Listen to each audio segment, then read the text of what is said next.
My name is Paul Lucas and I've been painting since I was 9 years old. I started in England. We had an artist staying with us and I would walk past his room and smell the oil paint and see what he was doing. I was really taken by that. I got particularly interested in the old masters, the Dutch, the English. In 1977, I got a job as a deckhand on a crayboat and went to the Abrolhos Islands, which are about 40 kilometres off the coast of Geraldton. And an absolutely beautiful place. And I fell in love with the water and the coral and the history of the place too. With the Abrolhos, there was the history of the Batavia, and I've always loved history and shipwrecks and that sort of thing. And I've been researching the wreck for years because I knew if I was going to do it, it would have to be accurate, it would have to be correct.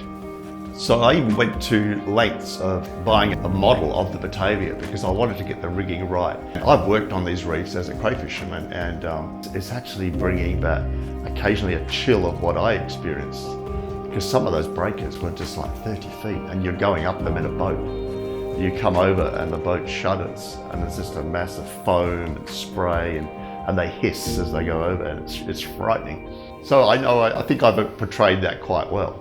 So in the second piece, because it's sunlight, the clouds and the showers are clearing a little bit, the swell's picked up, I've been able to include those beautiful blues and greens of the Abrolhos. Painting still water is very easy. That ruffled, windy look is quite hard, so it's a process.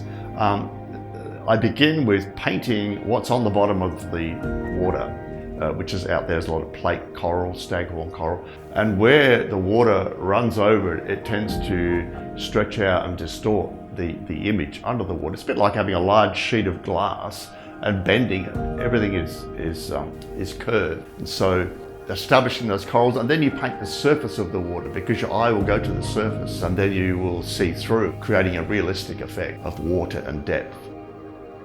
I love doing the detail in these old ships, and there is certainly plenty of that. The line on the front of the ship, the gilt work on the side of the boat. According to the journal, later on in that day, the wind picked up immensely and was really starting to tear the ship apart. The breakers got even bigger. I had to think about which way the wind was blowing, and so how the sails would billow, the ropes were let go, so I had to get all that movement.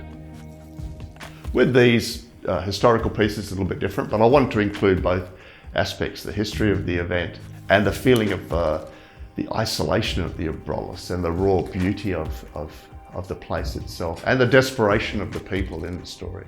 I haven't been able to put the brushes down. I've really enjoyed the journey. I think at this stage in my career, I think I'll always paint the Abrolhos. It just got into my spirit, and I just love the place for its wildness, its beauty, its history.